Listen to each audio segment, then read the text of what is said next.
Hello, internet! I'm back with more books!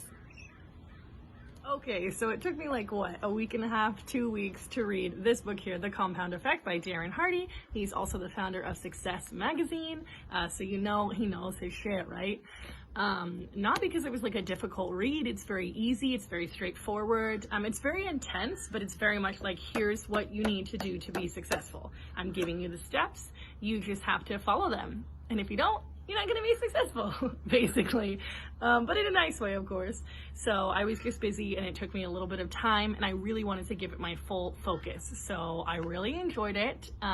It is a little bit manly, again, like I said with the other one from the first video I did, that it just has more of a masculine energy, but that's okay, because sometimes you do need that little like kick in the pants to get going, rather than like a, you can do it little push. He's like, hey, if you want to do it, I can change your life. Here's the steps, and if you don't take them, you're not going to change your life. And you're like, damn, okay, well, I better do them or I won't change my life. So I'm going to tell you my favorite steps on how to do that. Okay, so the title, The Compound Effect.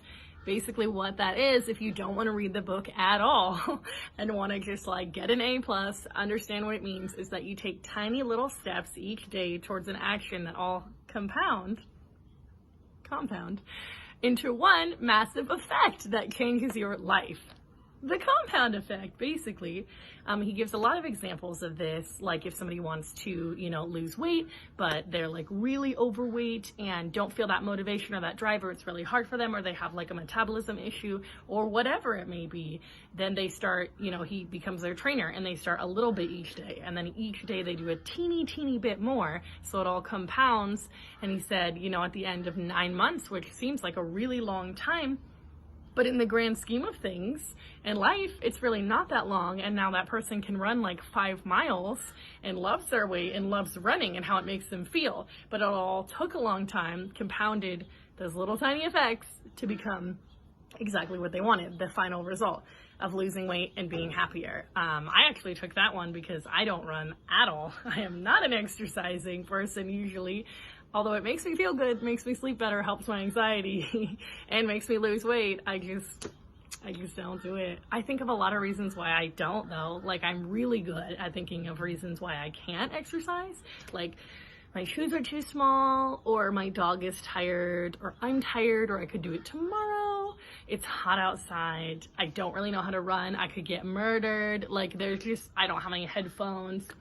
I'm really good at thinking of reasons to procrastinate, basically.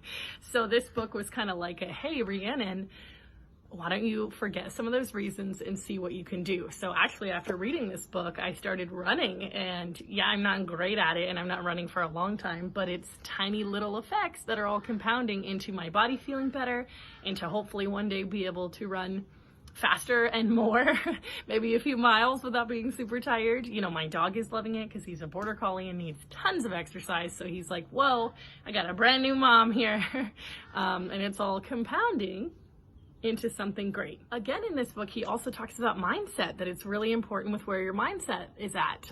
He talks more about bad habits rather than like changing your thoughts. He does talk about, of course, putting more positivity into your life and taking out those negative people, those negative thoughts, anyone who just kind of like deters you, or anything that deters you from your goals.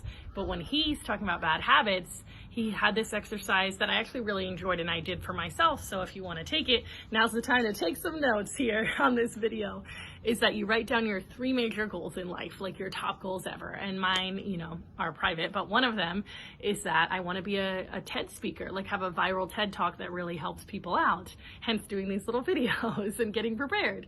And write the bad habits that are blocking you from that goal. And I'm like, okay, well, anytime I don't read personal development books, or don't watch TED Talks, or don't write, or don't improve my speaking, or work on any of those things, that's really a bad habit that's detrimental to it.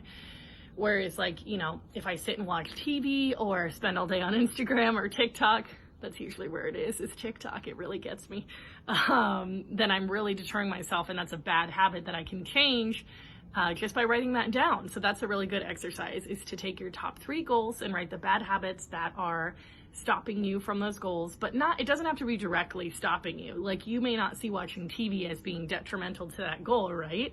But maybe the hours that you spend watching TV throughout your life could be spent you know, even taking 1 hour off and working towards one of your goals. And that can really help you, is what he's saying, is the tiny little steps to make it all into one bigger effect. The very last thing I'm going to talk about, and my favorite thing about this book, is that he talks a lot about the habits of successful people. And I mean, he literally wrote and continues to write Success Magazine, and talks about the people that he's interviewed and the people that he's interacted with, which are some of the most successful people in the entire world. And what are their habits? What makes them different? You know, people always wonder that. What makes Steve Jobs different from somebody else? Bill Gates, you know, everyone, all those people. Not that those guys are different. I'm saying what makes them different from other people that just aren't as successful. And it's usually their habits. He talks about them having the tenacity to never stop, no matter how hard something is. And he also talks about something I said in the last video, that they weren't ever sure it's going to work out. They just did not allow themselves to stop if it didn't work out. He says something about, you know, instead of when something doesn't work out, like pushing yourself down and being like, that's it, I'm done, get back up and brush yourself off, because everyone's going to make mistakes and not everything is going to be a success right off the bat. He talks about how the first iPod, I guess, which is something I didn't know, for the first couple of quarters actually sunk Apple's stock and was making it go down, and then it started to catch on. And now, of course, you know, I don't even have an iPod because I have an iPhone, so why would I need one? Like, you know, now times have changed, but in the beginning, it wasn't the success that they thought, and they just kept going, brushed it off, and knew that it would be successful. And that's what he talks about, and that's what all these books always talk about, is that you have to believe, yes, you have to believe that you are going to be the most successful person on earth at whatever you want to do. Whether that's being a TED speaker, whether that's doing your dream job, working at Disneyland, being a businessman or a businesswoman, starting your own small business, you know, doing whatever it is you want to do, you have to believe with your 100% heart and your 100% goal, and the people around you have to believe it, and you have to be accountable, and you have to have the right people around you that make you truly believe it. You have to feel it, think it, smell it, touch it, breathe it, everything, that you will be the most successful person at that, and all of your dreams will come true. That's kind of what all of these books say, but especially this one, just in a more direct format with more steps. So if you are a person who needs logical steps on how to be successful, and kind of like a coach or a mentor or a trainer, then this book, The Compound Effect, is the one for you.